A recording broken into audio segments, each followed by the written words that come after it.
अकबर बीरबल की कहानी। हरे रंग का घोड़ा।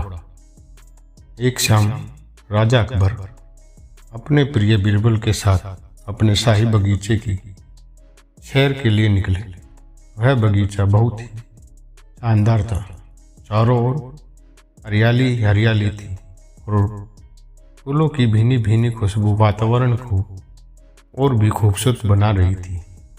ऐसे में राजा को जाने क्या सूझा कि उन्होंने बीरबल से कहा, बीरबल, हमारा मन है कि इस हरे भरे बगीचे में हम हरे घोड़े में बैठकर घूमें। इसलिए मैं तुम्हें आदेश देता हूं कि तुम 7 दिनों के अंदर हमारे लिए एक हरे घोड़े का इंतजाम करो। वहीं अगर तुम इस आदेश को पूरा करने में असफल रहते हो तो तुम कभी भी मुझे अपनी शक्ल न दिखाना। इस बात से राजा व बीरबल दोनों वाकिफ थे कि आज तक दुनिया में हरे रंग का घोड़ा नहीं हुआ है। फिर भी राजा चाहते थे कि बीरबल किसी बात में अपनी हार स्वीकार करें। इसी कारण उन्होंने बीरबल को ऐसा आदेश दिया, मगर बीरबल भी बहुत चालाक थे। वो भली भांति जानते थे कि राजा उनसे क्या चाहते हैं। इसलिए वो भी घोड़े ढूंढने का बहाना बनाकर 7 दिनों तक इधर उधर घूमते रहे।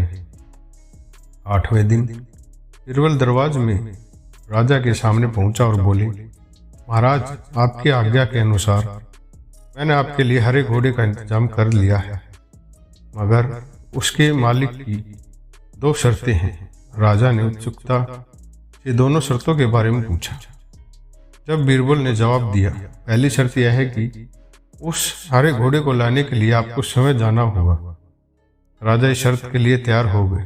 फिर उन्होंने दूसरी शर्त के बारे में पूछा। तब बीरबल ने कहा, घोड़े के मालिक को दूसरी शर्त यह है कि आपको घोड़ा ले जाने के लिए सप्ताह के 7 दिनों के अलावा कोई और दिन चुनना होगा। यह सुन राजा हैरानी से बीरबल की ओर देखने लगे। जब बीरबल ने बड़ी सहजता से जवाब दिया, महाराज, घोड़े का मालिक कहता है कि हरे रंग के खास घोड़े को लाने के लिए उसकी यह शर्तें जो माननी होगी।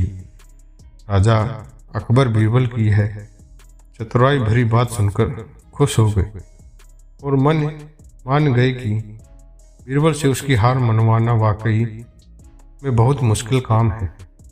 कहानी से सीख।